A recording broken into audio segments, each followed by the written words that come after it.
चलिए तो बात करते हैं राष्ट्रपति की। और हाँ बिल्कुल ठीक है। तो राष्ट्रपति टॉपिक हमने यहाँ पर छोड़ रखा था कल। लास्ट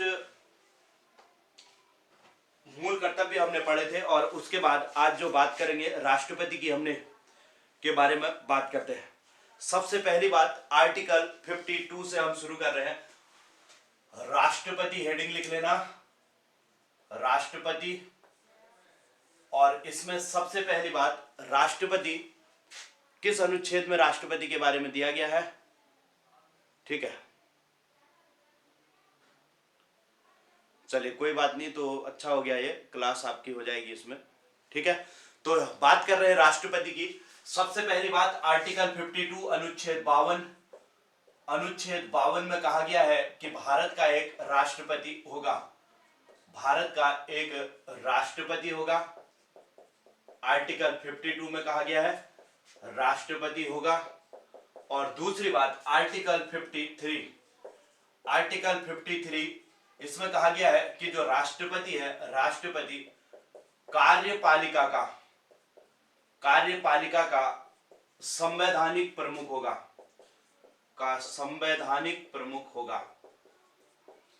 कार्यपालिका का संवैधानिक प्रमुख होगा। तो कार्यपालिका का संवैधानिक प्रमुख कौन होता है? तो राष्ट्रपति होता है। जबकि वास्तविक प्रमुख की अगर बात करेंगे तो वास्तविक प्रमुख कार्यपालिका का प्रधानमंत्री होता है और संवैधानिक प्रमुख राष्ट्रपति होता है। तो इस बात को ध्यान रखना है सभी लोगों ने, तो इंपॉर्टेंट ये बनता है जी। बिल्कुल, वास्तविक प्रमुख और संवैधानिक प्रमुख, इन दोनों चीजों को आपने क्लियर रखना है।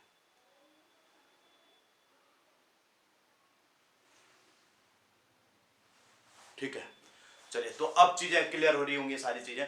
तो अब यहां से आगे समझना,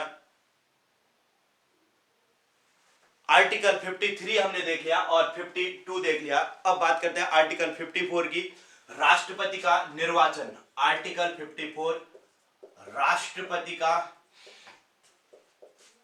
निर्वाचन।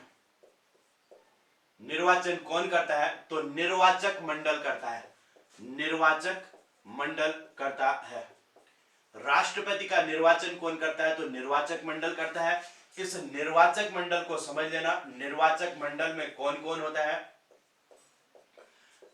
इसमें 1 2 3 4 चीजें ध्यान रखनी है। सबसे पहली बात, लोकसभा जो होती है, लोकसभा के निर्वाचित सदस्य। दूसरा होता है राज्यसभा के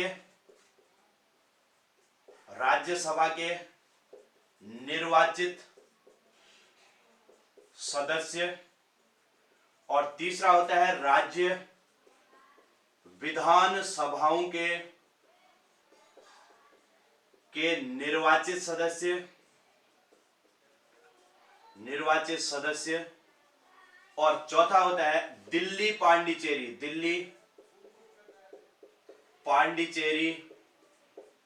विधानसभाओं के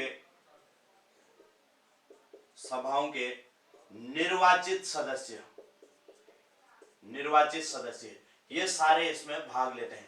दिल्ली पांडिचेरी विधानसभाओं के निर्वाचित सदस्य भी इसके चुनाव में भाग लेते हैं। कौन कौन भाग लेता है? लोकसभा के निर्वाचित सदस्य, राज्यसभा के निर्वाचित सदस्य, राज्य विधानसभाओं के निर्वाचित सदस्य और दिल्ली पांडिचेरी विधानसभाओं के निर्वाचित सदस्य। ये जो लोकसभा और राज्यसभा के सदस्य होते हैं इन्हें सांसद कहते हैं, सांसद। और जो विधानसभाओं के ये सदस्य होते हैं इन्हें विधायक कहते हैं। इसका सीधा सा मतलब हो गया कि इसमें विधायक और सांसद राष्ट्रपति के चुनाव में भाग लेते हैं। ठीक है, चलिए तो ये हमारी समझ में आ गया कि निर्वाचक मंडल में कौन कौन शामिल होता है। एक बात यहां पर याद रखना, जो दिल्ली पांडिचेरी विधानसभा के सदस्य है, 70वां संविधान संशोधन 1992 के द्वारा जोड़े गए। इसमें इसके निर्वाचक मंडल में इनको शामिल किया गया। 70वें संविधान संशोधन 1992 के द्वारा पूछा जाता है, इंपॉर्टेंट ये भी फैक्ट बनता है। ठीक है, तो आर्टिकल 54 तक आपको क्लियर हो गया होगा। अब इसमें देखिए, इसके बाद राष्ट्रपति के चुनाव की बात आती है, निर्वाचन किस तरीके से होता है? आर्टिकल 55 निर्वाचन की विधि, निर्वाचन की विधि। इसके जो निर्वाचन की विधि होती है इसे हम कहते हैं अप्रत्यक्ष आनुपातिक एकल संक्रमणीय विधि कहते हैं। अप्रत्यक्ष आनुपातिक एकल संक्रमणीय विधि होती है। तो अब इसमें थोड़ा सा बात करते हैं, निर्वाचन की जो विधि है, अप्रत्यक्ष का मतलब तो इनडायरेक्ट हो गया। अब आनुपातिक एकल संक्रमणीय विधि क्या होती है, इस पर थोड़ा सा हम चर्चा कर लेते हैं। इसको जल्दी से आप लिख लो और फिर इसमें हम आगे बात कर लेते हैं। इसको जल्दी से लिख लें, फिर आगे समझते हैं अप्रत्यक्ष आनुपातिक एकल विधि क्या होती है, संक्रमणीय विधि क्या होती है। चलिए, तो लिख लिया होगा सबने। इसको थोड़ा सा हम समझते हुए चलते हैं कि अप्रत्यक्ष आनुपातिक एकल संक्रमणीय विधि क्या होती है, और विधायक और सांसद इसमें भाग लेते हैं, तो उनके बारे में भी थोड़ा सा चर्चा करते हैं कि विधायक सांसद का मत मूल्य क्या रहता है, उस पर भी हम बात करते हैं। ये सांसद है और विधायक है, हम निकालते हैं पहले एक विधायक का मत मूल्य, फिर एक सांसद का मत मूल्य निकालते हैं, फिर आनुपातिक एकल संक्रमणीय विधि क्या होती है इस पर चर्चा करते हैं। लिख लिया सोनू विजय जी, आपने लिख लिया क्या? और सिमरन का हो गया, ठीक है।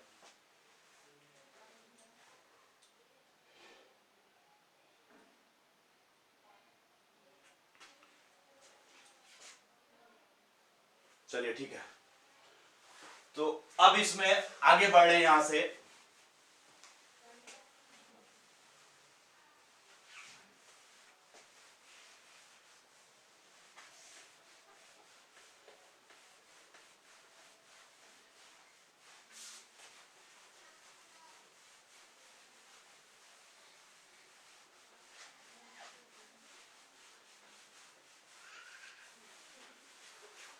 चलिए, तो इसमें अब आप लोग ध्यान देना। सबसे पहले तो समझो एक विधायक का मत मूल्य क्या होता है। एक विधायक का मत मूल्य बराबर क्या होता है? मत मूल्य बराबर होता है, ये फॉर्मूले भी पूछे जाते हैं, राज्य की कुल जनसंख्या बटे निर्वाचित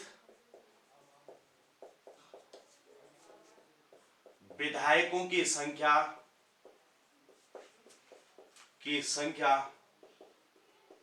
गुणा 1000। तो इस तरीके से विधायकों का मत मूल्य, एक विधायक का मत मूल्य निकल जाता है। माना राज्य की जनसंख्या, मैं इसको मान ले रहा हूं 70 लाख मान ले रहा हूं, ठीक है, 70 लाख मान लिया। निर्वाचित विधायक होते हैं यहां पर 70 गुणा 1000 हो गया 1000, 1 2 3 4, 1 2 3 4, तो ये 7 से इसमें भाग चले गया, 7 1 का 7, तो 100 आ गया, ये 100। तो एक इसका मत मूल्य कितना निकल गया? 100 निकल गया, एक विधायक का मत मूल्य। अगर कुल विधायकों का मत मूल्य निकालेंगे तो टोटल 70 विधायक है, एक विधायक का मत मूल्य निकल गया, तो 70 विधायकों का मत मूल्य क्या होगा? 70 विधायकों का मत मूल्य बराबर कितना होगा? मत मूल्य बराबर 100 गुणा 70 बराबर कितना आ जाएगा? 7000। तो 7000 वोट हमारे राज्य के विधायकों के मत मूल्य निकल जाएंगे यदि जनसंख्या 70 लाख होती तो, ठीक है। तो 70 विधायकों का मत मूल्य कितना निकल जाता? 7000 वोट यहां पर निकल जाते, ठीक है। एक तो ये विधायक का मत मूल्य तो ऐसे निकलता है। अब एक राज्य के विधायकों का मत मूल्य तो निकल गया, अब ऐसे ही सभी राज्यों के विधायकों का मत मूल्य निकाला जाता है। देश के जितने भी राज्य हैं, 28 राज्य और केंद्र शासित प्रदेशों में दिल्ली और पांडिचेरी इसमें शामिल होता है, इन सभी के विधायकों का मत मूल्य निकाला जाता है, ठीक है। तो अब यहां पर समझो देश के सभी विधायकों का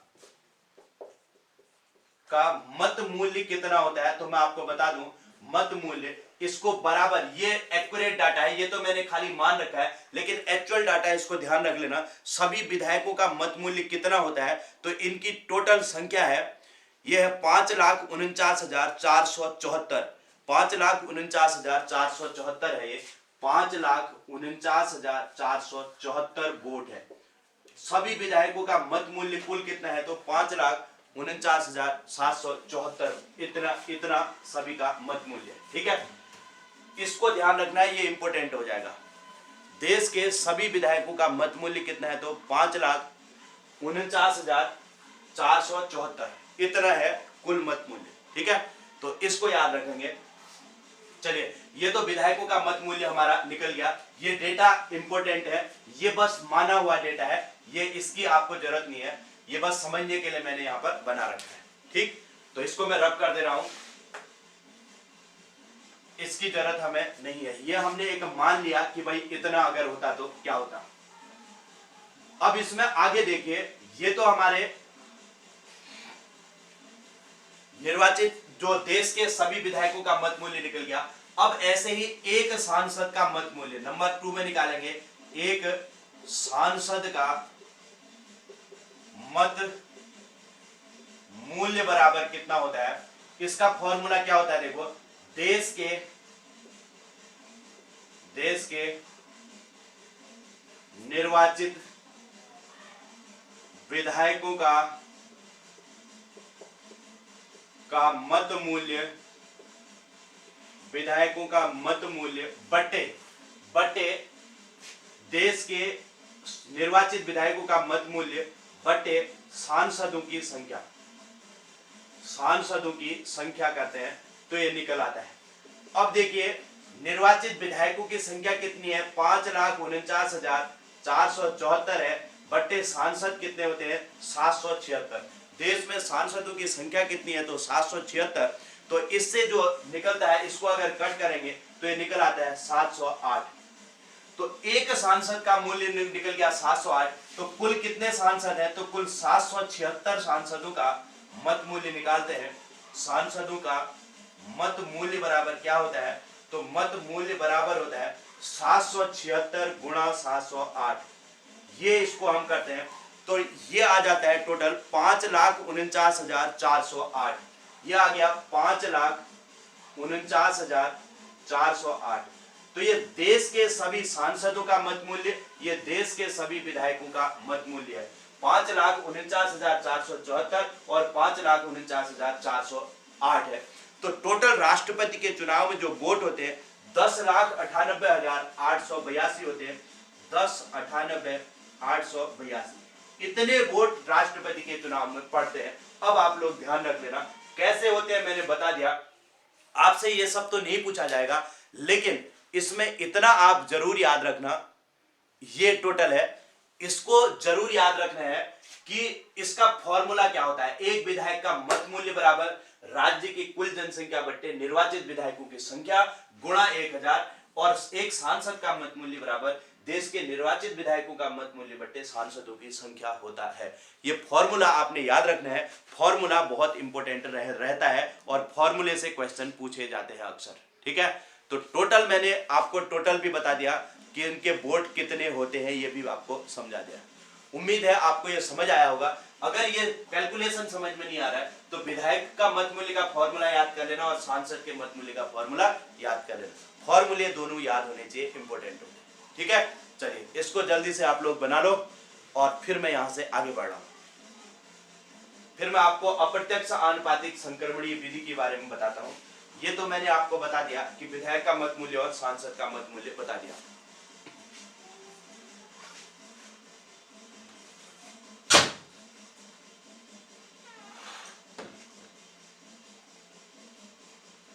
चलिए, तो ये आपने लिख लिया होगा, जल्दी से इसको लिख लीजिए। एक विधायक का मत मूल्य बराबर राज्य की कुल जनसंख्या बट्टे निर्वाचित विधायकों की संख्या गुणा 1000 होता है।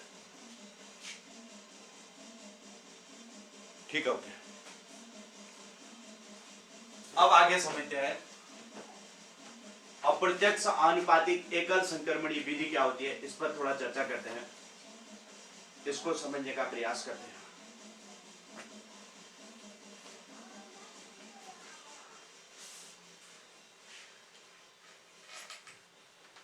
अब अप्रत्यक्ष आनुपातिक एकल संक्रमणीय विधि को समझते हैं, इसको पर ध्यान देना। सबसे पहले हम बात करते हैं एकल संक्रमणीय विधि। एकल संक्रमणीय विधि का मतलब क्या है? एकल संक्रमणीय विधि, इसका मीनिंग ये होता है कि भाई जितने भी वोट देने वाले हैं वो सभी को वोट देंगे, वरीयता के आधार पर सभी को वोट दिया जाता है। ये इसका मतलब है। इसका मतलब है कि सभी प्रत्याशियों को मतदाता अपने मत वरीयता के क्रम में देता है, अर्थात सभी प्रत्याशियों को मतदाता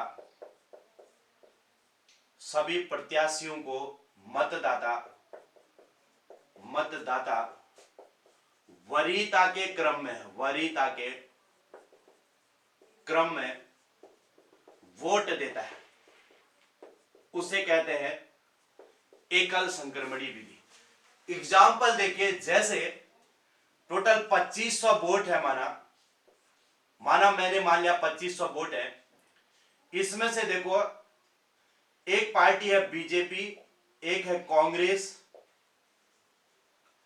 और एक है बीएसपी। माना देखो बीजेपी को वोट मिले टोटल 1200 वोट और कांग्रेस को मिले 1000 वोट और बचे कितने? 300 वोट मिले बीएसपी को। तो इस तरीके से वोट मिले।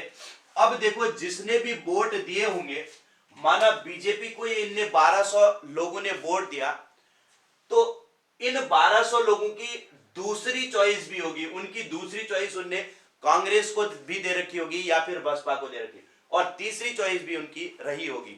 तो जरूर हम जैसे वोट देने जाते हैं तो एक पार्टी को वोट देके आते हैं, लेकिन यहां पर ऐसा नहीं होता। यहां पर जो राष्ट्रपति के चुनाव में वोट दिया जाता है कि मेरी पहली चॉइस ये है, अगर ये नहीं जीते तो फिर दूसरी चॉइस ये पार्टी है, अगर ये भी नहीं जीते तो तीसरी चॉइस ये है। जितने भी उसमें उम्मीदवार उठे रहेंगे सबको वोट देना पड़ता है, एक को ही वोट देकर के काम नहीं चलता है। ठीक है, तो ये इसका मतलब है। अब इसमें देखिए इसकी मतगणना होती है, तो फिर क्या होता है? देखो मतगणना, तो इस चुनाव में मतगणना की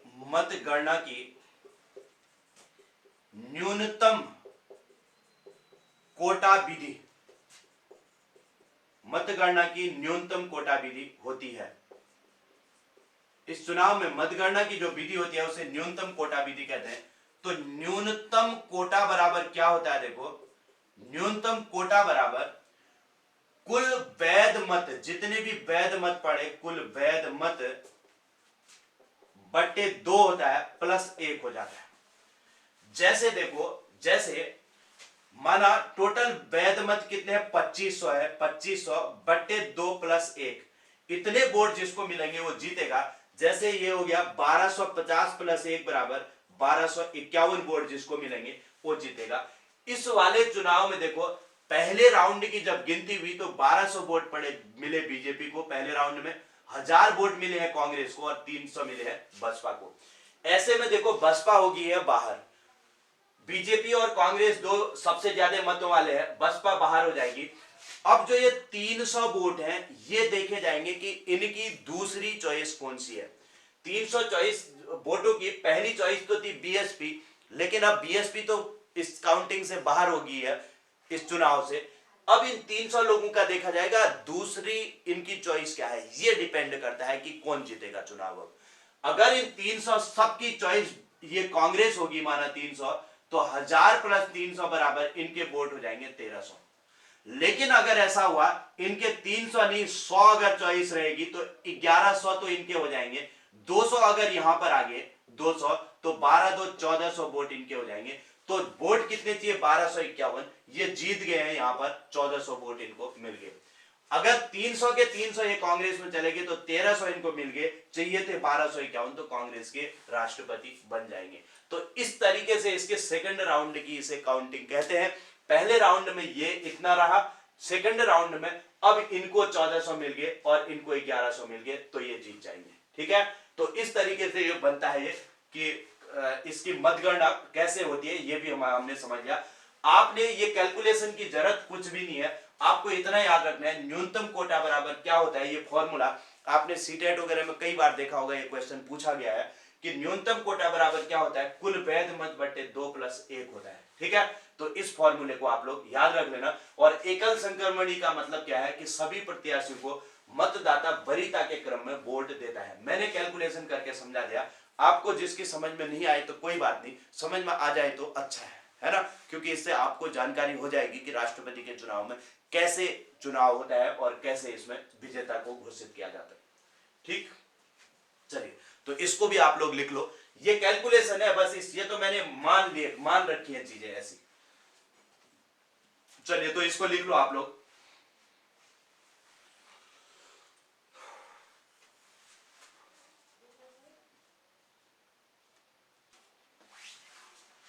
चलिए तो ठीक है, अब आगे बढ़ते हैं। आगे देखिए, इसमें थोड़ा सा और कुछ बातें समझते हैं। द्रौपदी मुर्मू इस बार की जो राष्ट्रपति बनी है, उन पर थोड़ा सा उनके कितने वोट मिले उस पर हम थोड़ा सा चर्चा कर लेते हैं, तो उससे भी आपको इस चीज की भी जानकारी हो जाएगी।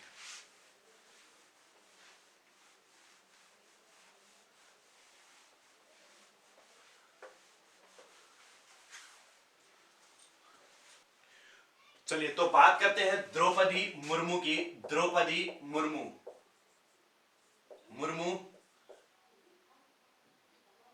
को इनके बारे में देखते हैं। कुल वैध मत कितने मत पड़े, इसको आप लोग देख लेना।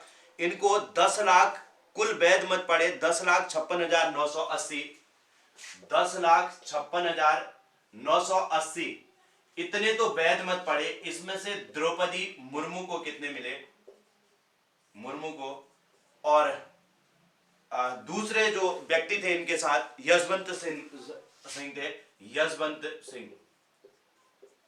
यशवंत सिन्हा, ये दो थे। इन पर देखते हैं कि इसको कितने वोट मिले। तो 6,76,803 पर मिले, 6,76,803 वोट तो इनको मिले। और इनको मिले 3,80,177। ठीक है, अब आप इनको जोड़ लो, 7 3 10 हो गया, 7 1 8 हो गया, 8 1 9 हो गया, टोटल ये 10,56,980 वोट हो गए। ठीक, अब इसमें एक बात और ध्यान रख लेना कि इसमें द्रौपदी मुर्मू को कितने परसेंट वोट मिले, तो ये टोटल का 64% वोट है, 64% इनको वोट मिले थे। ठीक है, तो ये सारी चीजें हमने इनके बारे में भी बात कर ली, इसको भी जल्दी से बना लो। आगे बात करते हैं राष्ट्रपति के बारे में। अब हम अपने मेन मुद्दे पर आते हैं, राष्ट्रपति के बारे में। ये हमने जो इनकी आनुपातिक प्रतिनिधित्व जो था इसको समझ लिया, और एकल संक्रमणी विधि समझ ली, और मतगणना की न्यूनतम कोटा विधि भी समझ ली, और वर्तमान जो राष्ट्रपति हैं उनको कितने वोट पड़े हैं इसके बारे में भी हमने बात कर ली है। ठीक है, चलिए तो अब आगे बढ़ते हैं। लिख लिया होगा सबने, इतना इसको बना लेना। अब आगे बात कर रहे हैं, आगे समझना।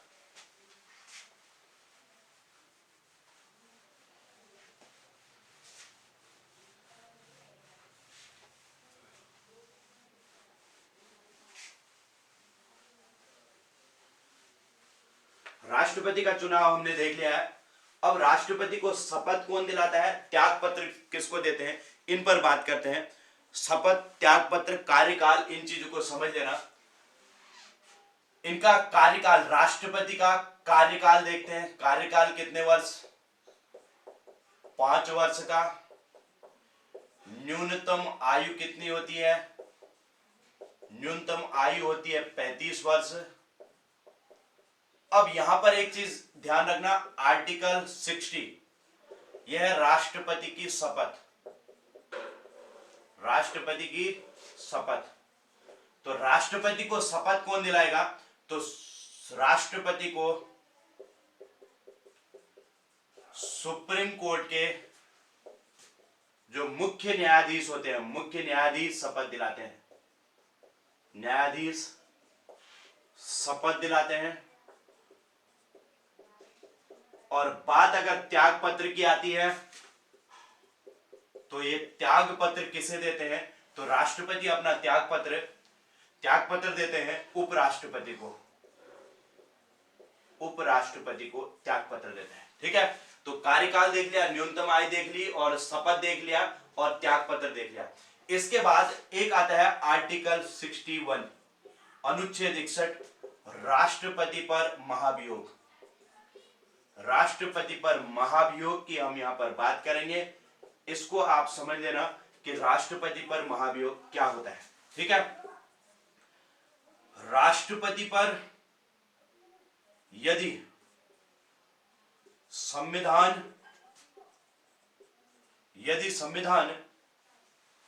पर अतिक्रमण या संविधान पर अतिक्रमण या कदाचार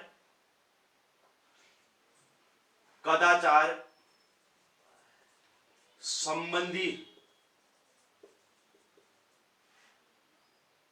मामला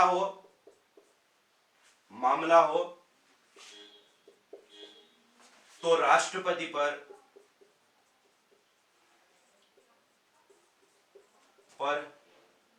संसद महाभियोग लगा सकती है। महाभियोग लगा सकती है। अब इसकी प्रक्रिया समझिए। प्रक्रिया क्या होती है महाभियोग की? सर्वप्रथम किसी एक सदन द्वारा, ध्यान देना अब इसे, किसी एक सदन द्वारा, यहां से क्वेश्चन बनता है, सदन द्वारा 14 दिन पूर्व 1/4 सदस्यों के बहुमत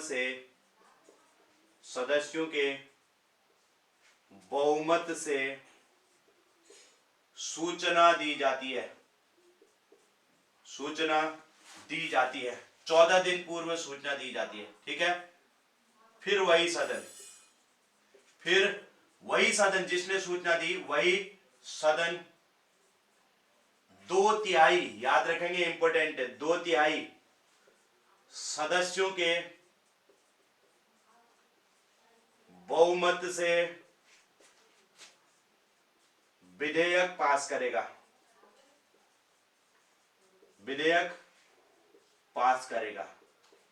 फिर दूसरा सदन भी 2/3 सदस्यों के बहुमत से विधेयक पास करेगा, जिसके साथ ही महाभियोग की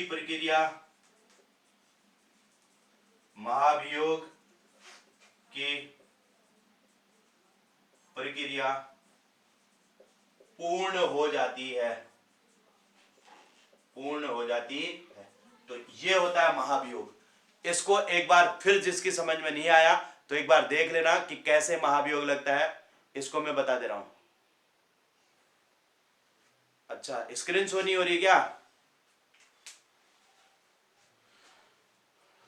अच्छा, चलिए, तो एक बार महाभियोग की प्रक्रिया फिर से बता रहा हूं और इसको फिनिश कर रहे हैं। महाभियोग क्या है? देखो, यदि संविधान पर अतिक्रमण या कदाचार संबंधी मामला हो तो राष्ट्रपति पर संसद महाभियोग लगा सकती है, पहली बात। दूसरी बात, इसकी प्रक्रिया क्या होती है? सर्वप्रथम किसी एक सदन द्वारा 14 दिन पूर्व 1/4 सदस्यों के बहुमत से राष्ट्रपति को सूचना दी जाती है। सबसे पहले राष्ट्रपति को सूचना दी जाती है, फिर वही सदन 2/3 सदस्यों के बहुमत से विधेयक पास करेगा। फिर महाभियोग दूसरा सदन भी, उसके बाद दूसरा सदन भी 2/3 सदस्यों के बहुमत से विधेयक पास करेगा, जिसके साथ ही महाभियोग की प्रक्रिया पूर्ण हो जाती है। इसको ऐसे समझिए, एक माना लोकसभा है, एक 2 सदन होते हैं संसद में, एक लोकसभा एक राज्यसभा। माना लोकसभा ने पहले विधेयक पास किया, 1/4 सदस्यों के बहुमत से पहले क्या दी? सूचना दी राष्ट्रपति को कि हम आप पर महाभियोग लगा रहे हैं। सूचना देने के बाद यही सदन क्या करेगा? 2/3 सदस्यों के बहुमत से विधेयक पास करेगा। 2/3 सदस्यों के बहुमत से विधेयक पास करेगा। ठीक है, इसमें पास हो गया, फिर ये भी क्या करेगा, 2/3 सदस्यों के बहुमत से विधेयक पास करेगा। जैसे ही अगर दोनों सदनों में ये विधेयक पास हो गया, उसके बाद राष्ट्रपति को अपने पद से त्याग पत्र देना पड़ेगा और ये महाभियोग की प्रक्रिया पूरी हो जाएगी। ठीक है, तो इस तरीके से महाभियोग की प्रक्रिया होती है। संसद में लाया जाता है विधेयक, लोकसभा या राज्यसभा में से कहीं भी लाया जा सकता है। सबसे पहले लोकसभा या राज्यसभा में से कोई भी सदन 1/4 सदस्यों के बहुमत से विधेयक पास कर राष्ट्रपति को सूचना देंगे। उसके बाद वही सदन 2/3 सदस्यों के बहुमत से विधेयक पास करेगा। उसके बाद दूसरा सदन भी 2/3 सदस्यों के बहुमत से विधेयक पास करेगा, जिसके साथ ही महाभियोग की प्रक्रिया पूर्ण हो जाती है और राष्ट्रपति को अपने पद से त्यागपत्र देना होता है। तो ये था राष्ट्रपति पर महाभियोग, जो हमने आपको क्लियर कर दिया है। और आज की क्लास में हम इतना ही करेंगे, कल इसके बाद हम यहां से आगे बढ़ेंगे। ठीक है, चलिए तो इसको अच्छी तरीके से लिख लो, जिसने नहीं लिखा है, तो फिर हम आगे बढ़ते हैं कल।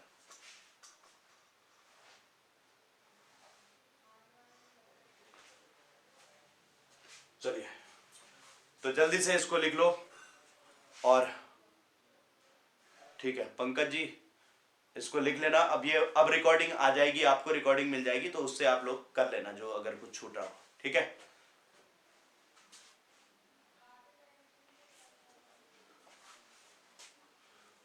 चलिए तो इसका स्क्रीनशॉट ले लो अगर लिखना है तो। मैं एग्जिट कर रहा हूं क्लास। ठीक, तो आज के लिए इतना ही, कल इसमें आगे बढ़ेंगे।